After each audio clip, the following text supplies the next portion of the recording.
Shalom. I want to start off by giving all praises, honors, and glories to Yahweh, Bahashem, Yahweh Shai, Bahashem, Rachakwadash.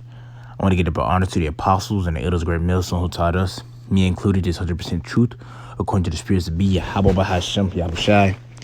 Peace and blessing to the hopeful lake that they're pushing this word through the four corners of the earth and true sincerity. To y'all say Shalom. And once again, I want to say call hello, Yahweh, Bahashem, Yahweh Shai, Bahashem, Rachakwadash. Forgive me, the Holy Spirit, to do the lesson on today. Lord, and feed you, lamb and sheep of Yahweh Bahashem Yahweh Shai. So we got a video to the power and spirit of Yahweh Bahashem Yahweh Shai. And I just want to go into, you had these articles pop up, right? Because you had recently the brother Tazamath down here in Dallas. Dang, I'm trying to see it. It was an article that he sent in the chat. It was end time headlines. It says Trump compared to Alexander the Great by a small hat publication, right? And then I just seen this other article says the life and legacy of Alexander the Great, battle tomb facts. And I thought it, was kind of interesting that we're hearing about Alexander the Great now, because, like we read about scriptures, Ecclesiastes 1, to every time under the sun, there's a season. And we're in the season of Esau being destroyed, but we know before Esau be destroyed, let me rephrase, we're in the season of Esau's system being brought down. And we know before Esau's system would be brought down, he will be at the height of his pride. You see, he'll be as he was at the Lord gives a comparison with Pharaoh, which I'm going to pull that real quick. This is Romans 9. Romans 9. 17. Romans 9 and 17, it says, for the scripture saith unto Pharaoh, even for this same purpose have I raised thee up, right? And this is given a comparison, the same purpose for the Lord's will to be played out. The same reason why the Lord had Pharaoh be in the position he was in is the same reason why he has Esau, Edom, the so-called white man, the red man, in the position he is in the earth right now. Right? It says, for the scripture said to Pharaoh, even for the same purpose have I raised thee up, that I might show my power in thee, and that my name might be glorified and declared throughout all the earth. And that's the purpose. The Lord set up Esau to be the hammer of the earth. So when he comes and takes Esau out of the power seat and kicks him out of the park, he gets his name glorified. That's the only reason. As you read it, the Lord had created all things for his will, yea, even the wicked for the day of evil, And then like you read in the in Esdras, second Esdras, it says how the doom will be the end of this time. You see, going into what? Esau's reign. And that doom, that destruction, that evil time will be brought from Yahweh, Bahashem, Yahweh Shai. You read that all throughout the scriptures. And with him doing so is going to glorify him, as you read in Jeremiah. I think it's Jeremiah 30. But you read in the book of Jeremiah, they'll no more say, the Lord is powerful, glorious, to the Lord to deliver the Israelites from the land of Egypt, but from the land of the north and wherever he scattered them, you see. So that's why looking at this article, it's not coincidental that you have people saying that Trump, I'm going to read it again. Trump, he's being compared to Alexander the Greek, the Great, as it says, small hatter publican. And then you have this other article that I've seen, and these two came out in the same month. This one, the life and legacy of Alexander the Greek, or the Great, battle tomb and facts. This came out October the 18th, 2025, And October the 13th is when the other article came out. No, my bad, October the 16th. If I'm not mistaken, let me see. I think it's the 15th, right? And I thought it wasn't coincidental because if you know who Alexander the Greek is, Alexander the Great, he's the one that kind of got Esau in the rulership position. Well, that's the one that the Lord used when you go throughout the history. That's when Esau came into power and he was like ruling.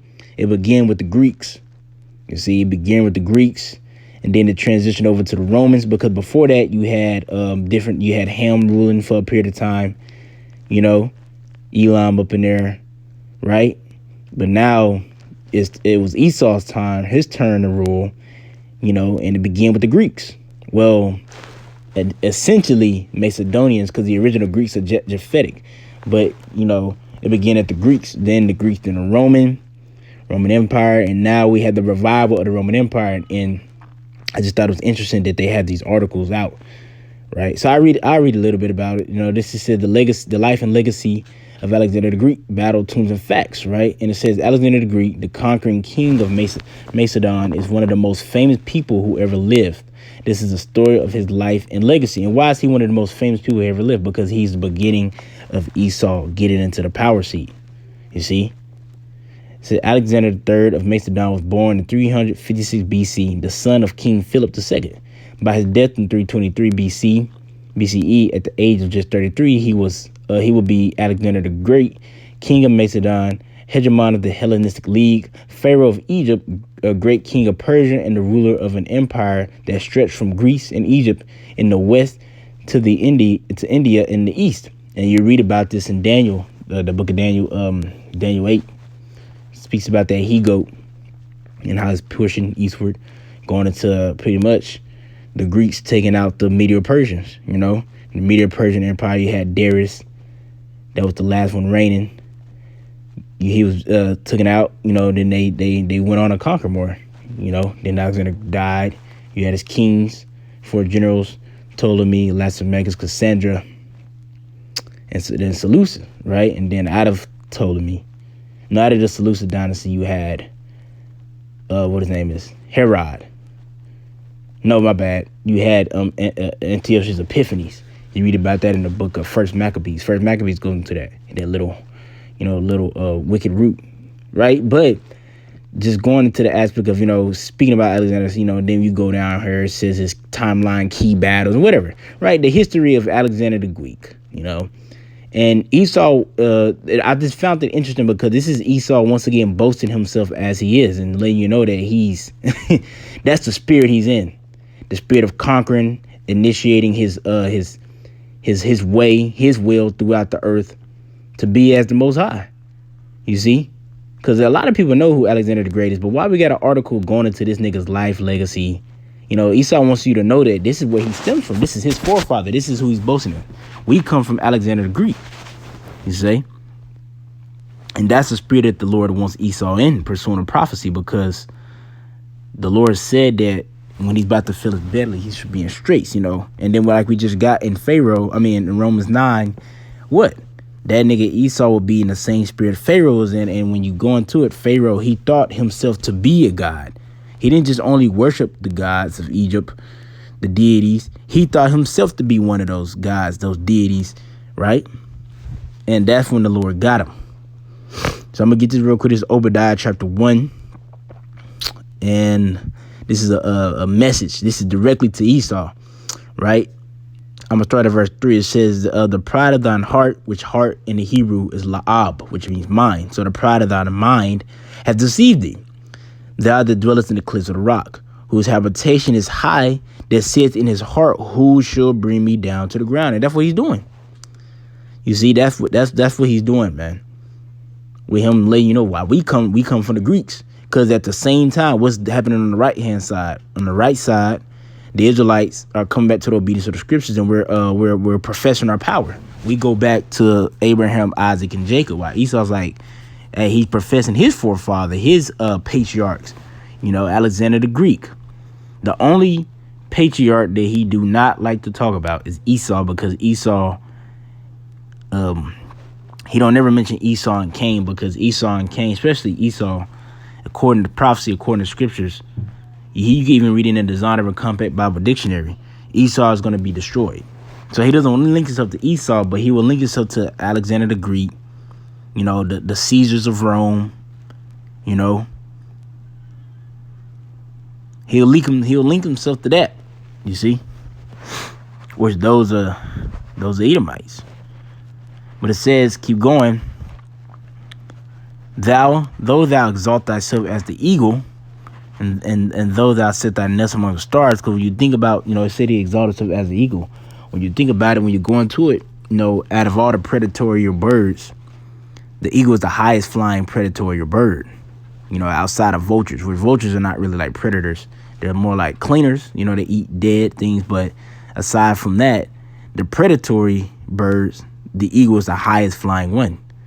So like Esau's what? He's proclaiming himself to be the apex predator, right? So it's as though he exalts thyself as the eagle, and though thou set thy nest amongst the stars, which he's done, Sputnik, and countless other programs he's done, initiated things throughout the heavens. He's put in the heavens, right? Even to the point to where he's proclaiming we're going to go to Mars, you know. It says, though thou set thy nest among the stars, and to add a point onto this too, the reason he's doing these things because this is him proclaiming his pride. Because you got to remember, he has a godlike complex. He thinks himself to be a god. He thinks he's better than the Lord. When you go into the history, if you watch the you got that, I think it's called Alexander. It's on Netflix, or it used to be. When you watch that, and because I watched a little bit of it, I didn't watch too much, but I watched a little bit. A lot of those, especially in that time, a lot of those Greeks, Romans, they thought themselves to be, especially when they was like, warriors, kings or whatnot, leaders. They thought themselves to be gods. Like when you watch a show, Alexander was like his mom pretty much was telling him that he was like descendant of Zeus. You see, and that's the spirit Esau is. He's in a spirit that he's thinking of himself of to be a god. You see. Right? It says, though thou set thy nest among the stars, then would I bring thee down, said the Lord. You see, so as he begins to do these particular things, that's literally what happened too. When Esau decided to do these things, what happened? He set his nest upon the stars. He had the space race, all these particular things, and what happened? The result of that, the Israelites, the Lord had Abba Bivens begin to teach about Yahushua. You see? Not just Old Testament, but New Testament also. But I want to read a little bit off of this article, the Trump compared to Alexander the Greek by Jewish, Dan said it, fuck it, by the,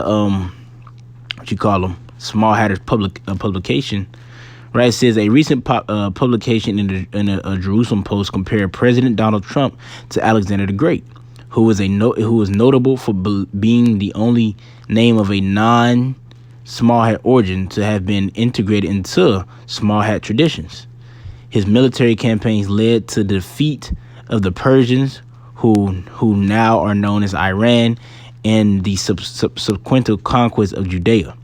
During this period, Alexander demonstrated great respect for Judaism and scholars, fostering a relationship that was largely beneficial for the small hats people. Which this did happen. This is prophecy.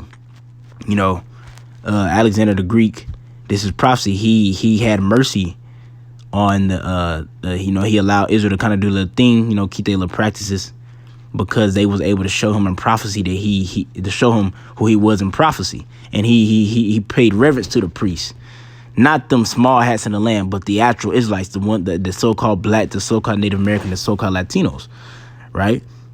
That's Alexander the Greek did pay reverence to them because of that, but his 4 generals didn't give a fuck, especially that wicked root and Antiochus Epiphanes, you see.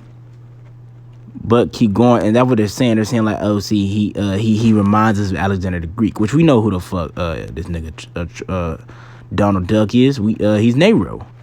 We believe him to be Nero, man. He looks just like him. He's moving just like him, and Nero actually was the one. He was a lot of the one persecuted. He blamed the burning of Rome on the Israelites. You see. So it says, in recognition of his contributions and positive impact of his rule, the high priest, the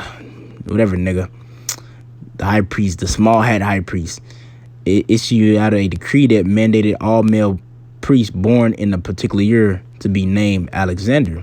This act symbolized a profound acknowledgement of Alexander's role in the small hat history. And I had to check that. I have to check that, go into that more, because I just read it real quick. But and then they said they called Trump Cyrus. They don't know what the fuck this nigga is. But nevertheless, once again, just going to the aspect of they're tying themselves to the Greeks. The Greeks, the Romans. That's why you had Musk. He had what his name was. His name was Kegas. I think it was Proximus Kegas. Tying themselves to that Rome, and that tells you right there that Esau, he's tapping into he's tapping into his power, his origin, his culture. He's tapping into that spirit, man. Right? So this is real quick. I'm gonna pull this. And that's going into his pride, man. That's going to his pride. Because all those particular people, they thought themselves to be on the level. Let me get this. Right? It's Revelation 12:12. It says, therefore rejoice ye heavens and ye that dwell in them. Woe unto the inhabitants of the earth and of the sea. For the devil, who's the physical counterpart of the devil, or in other words, who is the devil? Who is the deceiver? Esau is come down unto you having great wrath, because he knoweth he had but a short time. You see, so what does that mean? That mean that Esau's coming down with great wrath because he see his time is shortened because the prophet's woken up. And that links up with the Obadiah 1, because he see the prophet is woken up. He see we came back to the obedience of the scripture, but he neglects the fact that he's fucked. He's through. But the thing that's holding him up is his pride. You see? And that's why he's it's funny, because the same thing Esau doing, that's what we're going to do. And when I say that, I mean, like, he's calling to mind, he's remembering his forefathers, the mighty warriors, Alexander the Greek, the Romans, you know.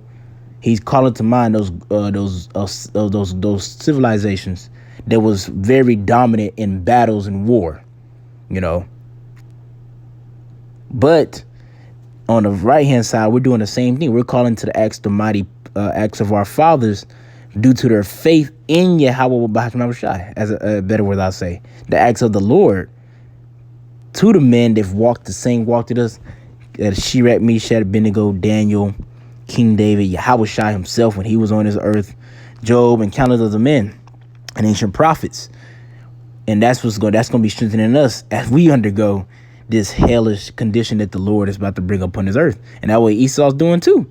He's doing that to get him hyped up to initiate what they've all longed for. Because even during the time of, you know, the Greeks, they was trying to, as you read, they was Hellenizing everybody. They was trying to put everybody under one type of vibration. You know, that's where you get the Gentiles from. As a matter of fact, you could read that in First Maccabees. Let me get it real quick. I'm gonna read it real quick. First Maccabees, because that's what Antiochus, that's what he was trying to do. All right, when you got to scroll down.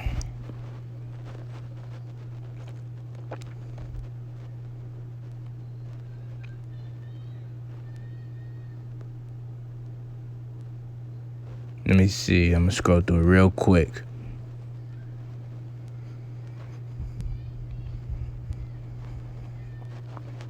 I got to get to where it's talking about Antiochus.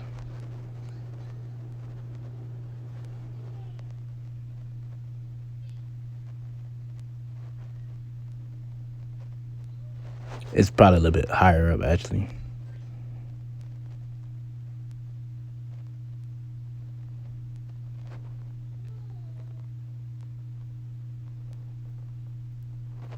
Let me go up a little bit more.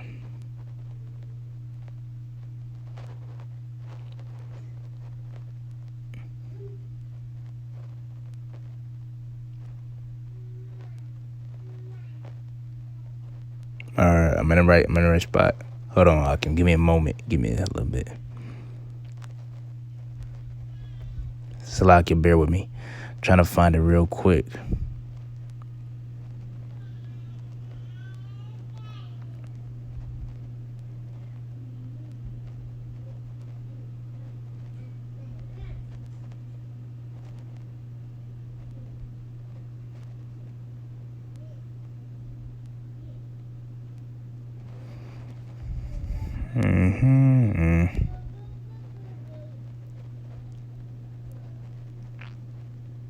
Salaki, man.